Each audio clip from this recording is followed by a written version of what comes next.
Hello and welcome back to the NUFC Opinion Blog for another edition of the Thursday Team Talk podcast. This is episode 2, and once again, I'm joined by Ben Arkless. Ben, how are you today? Good, thanks, Daniel. Happy to be back once again. Oh, aye. So, as with last time and as with all the editions of this podcast, we will be looking ahead to the weekend's fixtures that include Newcastle's fixture and the ones that sort of revolve around it and could have an impact upon it.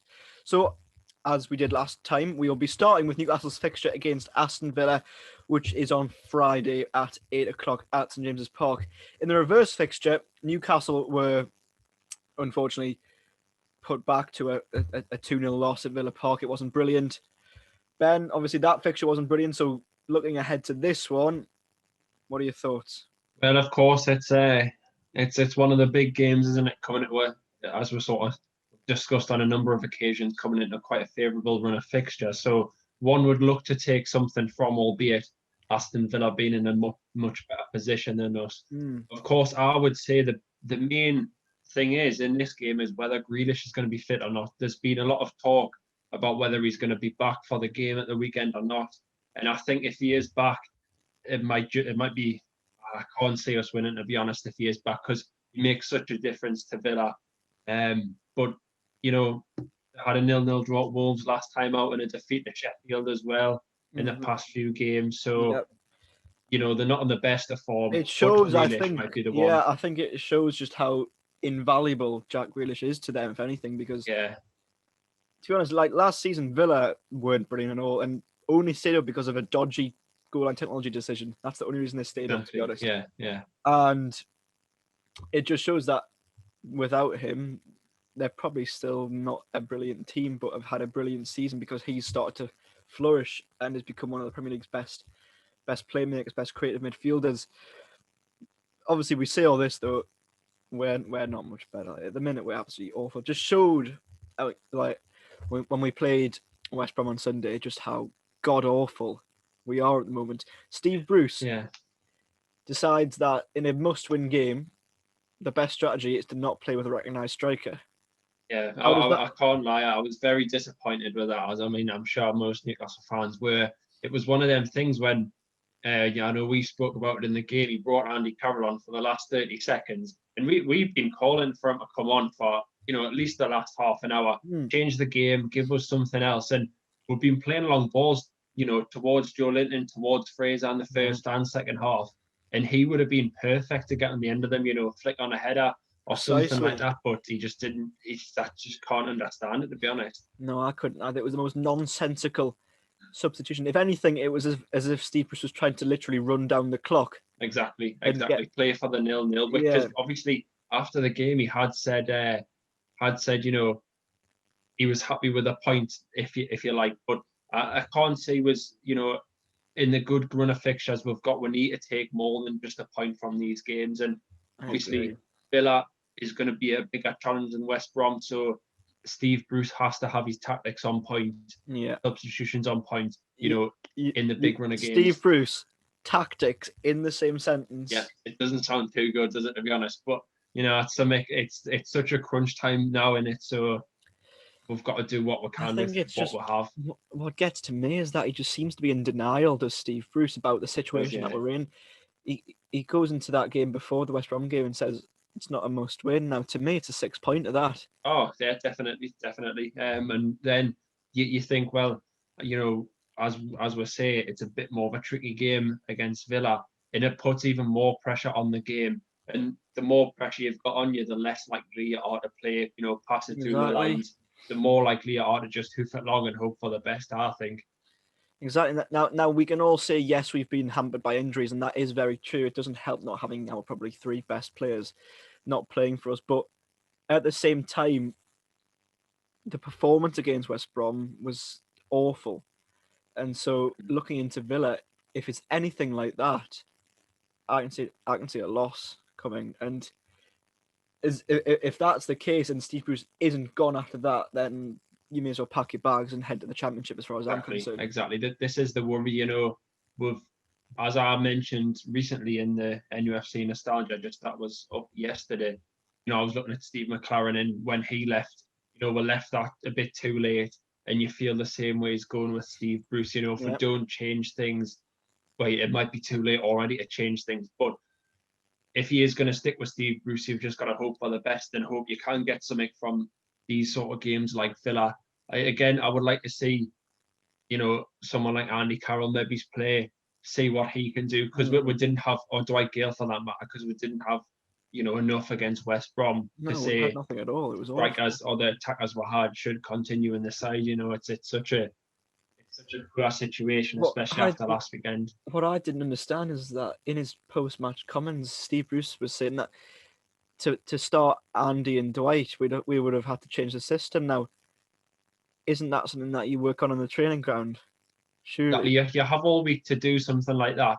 And I feel these are Premier League quality players. Steve Bruce is supposedly a Premier League quality manager, so they should be able to change the system. They should be able to mix things up. You know what I mean? Like, there's a lot of teams which you'll see who will set up differently for each game, and it just feels like for us, without our key players, we've got one system and one system only. I think exactly. It's called adapting to who you're playing.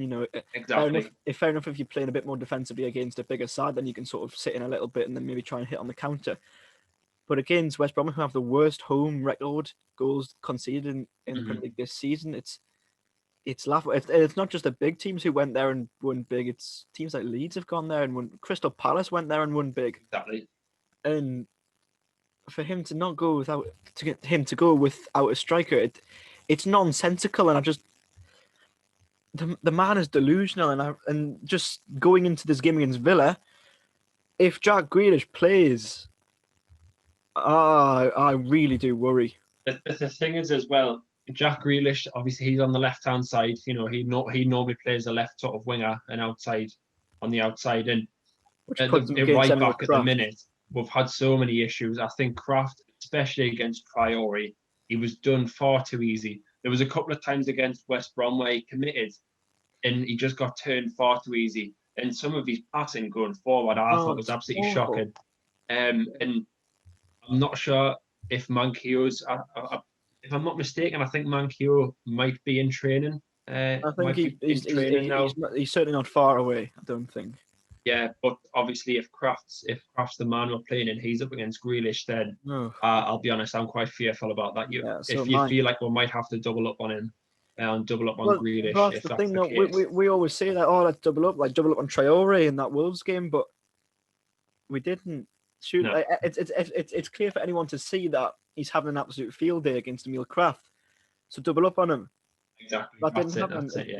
To me, it's just I cannot fathom them. And as well as we say with like being able to change the system in training, you can do that if you actually train. Yes, it seems as if was it last week or the week before they only trained 2 or 3 times or something like that. Absolutely disgraceful that. And I know he says he wants to preserve injuries, but surely if you're not training enough, the injuries are more likely to come up. Of course they will. Of course and that's the issue. When whichever way you're looking at, the 3 best players are out. However you manage it, it's not great. We're still getting injuries, and I've heard that there's still a lot of discontent in the dressing room as well with the training and with other things, and that it's a bit of a recipe for disaster. Exactly. I think. So if I had to go with some sort of prediction for this Friday night, I wouldn't be optimistic about it. I haven't quite come to an exact scoreline yet, but at the moment, if there's no change in the style, in the formation, in the system, I can see us being beaten because Villa are a better side than West Brom. They're not a brilliant side, but they're a better side than West Brom. It's just depressing because the man can't see what's happening. It's staring in front of the face. It's like, but I mean, we can all see it, but he can't, and it's saddening and it's really quite painful to watch. But so is the existence of Newcastle United at this moment. On the back of the last result, I would take a point. I would be happy with a point. Although it might not be the best, I'll take a point. Better than nothing, I suppose. Exactly, which then puts massive pressure on the weekend after against Brighton, which I think is a make or break game, to be honest. Anyway, moving on to our next fixture, there's 2 fixtures that we're going to talk about from the Saturday, which is the 13th of March coming up, and then one for the Sunday. So we'll start with the 5:30 kickoff on Saturday, which is Everton at home to Burnley. Everton doing all right at the moment. Once again, they've had a few ups and downs this season, but overall they've been pretty good. Carlo Ancelotti's a fantastic manager. We know this. They've got some really good talent in James Rodriguez, Dominic Calvert-Lewin, etc. Just to name a few. Burnley, they got a point against Arsenal at the weekend just gone, but Everton are a better side than Arsenal, I'd say, at the moment. Yeah, And so yeah. I'd fancy Everton to get all 3 points there. I think it's such a tricky one. Like we spoke last week, saying Burnley are a team which you just don't know how they're going to turn up. They can make it, like, you look at the goal against Arsenal. I think that was probably one of the worst goals I've ever seen. It was absolutely shocking from Xhaka. Obviously, I think Burnley have got 4 draws in the past 5 against Leicester and Arsenal. So, you know, they could spring a surprise, but I feel like Everton might just have enough to get over the line, rather than considering Arsenal. Everton are fighting for European places at the moment. So exactly. But I would say something last week was in a game I watched, especially in the first half, Arsenal had a load of chances, and then Burnley took their chance that they got. And I think that's what Burnley do sometimes, is just if they get one chance, they just manage to nick something. So again, I do fancy Everton to win, but it wouldn't surprise us if Burnley did get something out of this once again. I agree with you there. Yeah, so certainly Burnley just seem to nick these results sometimes that you just aren't expecting. And I think that's why they managed to stay in the Premier League for so long. I think Sean Dyche has done a phenomenal job on a shoestring budget, to be honest. Exactly. I think that's something we need to look to do, to be honest. Nick these results, even if we don't play well. Like there's been a few times in the past few weeks when we've played quite well, we haven't got the result. And Burnley just seem to, they can play shocking football, to be honest. It's so unattractive, but they get the result, and that's that's what matters at our stage, I suppose, in the season. No, spot on. In the 8 o'clock kickoff on Saturday, Fulham, who are on a bit of a roll right now, take on Manchester City. Now, Man City, of course, were beaten in the Manchester derby at the weekend just gone, and Fulham beat the champions Liverpool at Anfield, which was a remarkable result, and condemned Liverpool to another home defeat, which they're playing terribly right now at Liverpool, so it wasn't brilliant at all for them. However, Man City, yes, they've been beaten by Man United in the derby recently, but I'd fancy them to give one to Fulham here. You think against the smaller teams, I think Man City are the one team that you can see breaking down anyone. Obviously, Liverpool are still a big side, but that they've had a few sort of sloppy results. But I think Man City, they're running away with the title, and I think that if we saw anything other than a City win, I think it would be a surprise. Of course, coming off a defeat to Man United probably was, I think we can all say, a bit of a surprise. I thought it would be a comfortable City win again with the run they've been on, but I just think they're going to have too much quality for Fulham. And even if Fulham get a goal, I can see Man City getting 2 or 3. So I feel, touch wood, that result isn't in doubt. Certainly. So, I mean, credit to Scott Parker. He's done a phenomenal job at Fulham. Obviously, I know they didn't start the season well, but they righted their wrongs. And at the minute, he's got them playing some really, really good football. As you say, he went to Anfield and won. And he's picked up points here and there, and their run that they're on at the minute is really quite decent. I think what you notice is that there was sort of a change of system with Fulham, whereby at the start of the season, I think they were scoring a lot, but also conceding a lot. Especially in the first few games. But recently, they've done quite a good job defensively. I think for the position they're in and for the goals they've conceded, it's pretty impressive that they seem to have quite a sound back four and pretty settled as well. And I think that's the one thing you need for a run that Fulham have gone on, is to have a settled back four, and then you can sort of build forward from that. Once you've got confidence in the back, then you can look to attack, going forward, and not be so worried about giving them the ball away. I agree. And as I say, I think they've done a really good job so far, and that's why they've caught up to us pretty much. But as we say, I think Man City will have too much on this occasion. This brings us to our final game that we're going to chat about, which occurs at midday on Sunday, which is quite an interesting one. It's Southampton against Brighton. Now, Southampton haven't been on a brilliant run of lately. As we know, obviously, we beat them with 9 men not so long ago. And then Brighton play some really good football, but can't score and can't win, and are on just as bad of a run pretty much as we are. So it's at the minute it's sort of a run. It's a game between two not brilliant teams. Southampton, you'd probably argue, are the have the better players overall. But you could argue that Brighton play better football, but Brighton don't put the ball in the net, and Southampton probably do a bit more often than Brighton. So that could be a really intriguing game. And from a Newcastle perspective, you'd probably want Southampton to win that to keep Brighton below us, especially if we pick up anything against Aston Villa. But Yeah, indeed, definitely. I think it's pretty imperative that we keep tabs with Brighton and Burnley for that matter, because we don't want to be the ones that are just above the relegation zone. However, when you look, as you say, they're both on pretty poor runs. I think Brighton have lost the last three. And incidentally, I think in the Premier League, Brighton have never won against Southampton. Three Southampton wins and 4 draws. So, it's one of them. It's one of them games where you always have one team which you kind of beat. But knowing our luck, it'll be Brighton who'll get the first win against Southampton this time around. But as we say, for all Brighton play quite nice football. Some of it's been pretty impressive at times, but they can't put the ball in the back of the net, as you say, and that's the key thing, as we've said so many times over the past few weeks and months.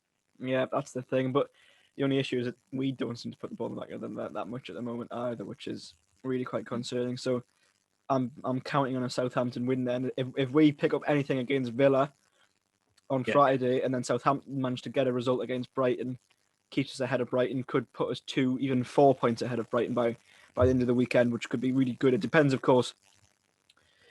Once again, this could be a really positive weekend for Newcastle if we can manage to scrape some sort of a result against Aston Villa.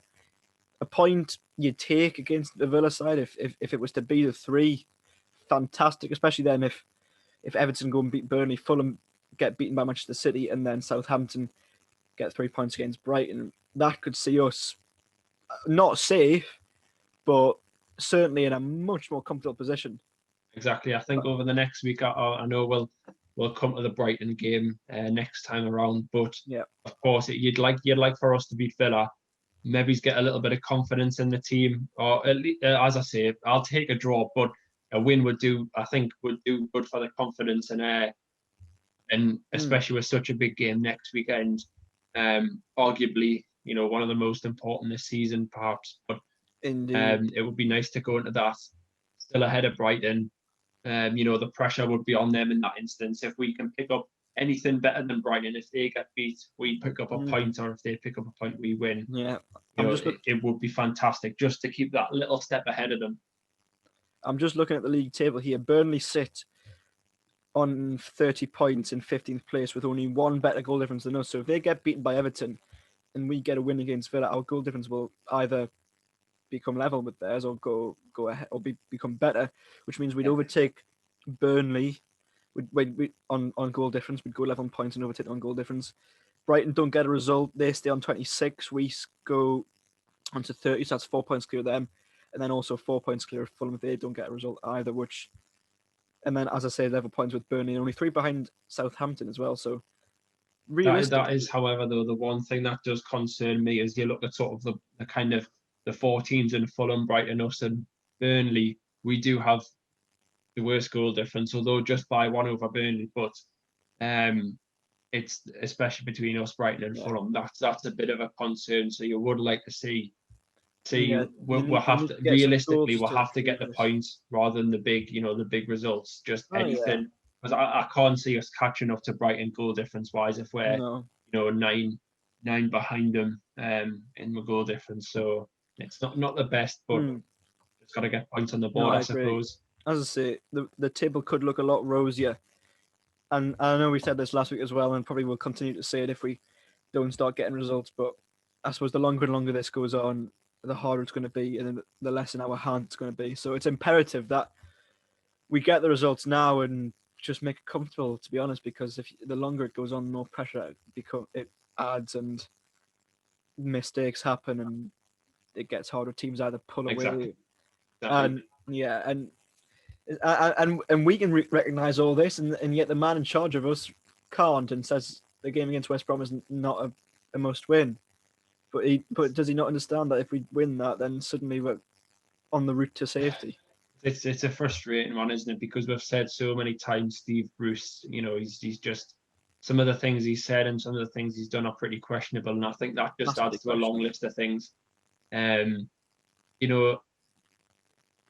at the minute, in the position we're in, you want a figure, a manager who you can sort of look to for a bit of confidence. Yeah.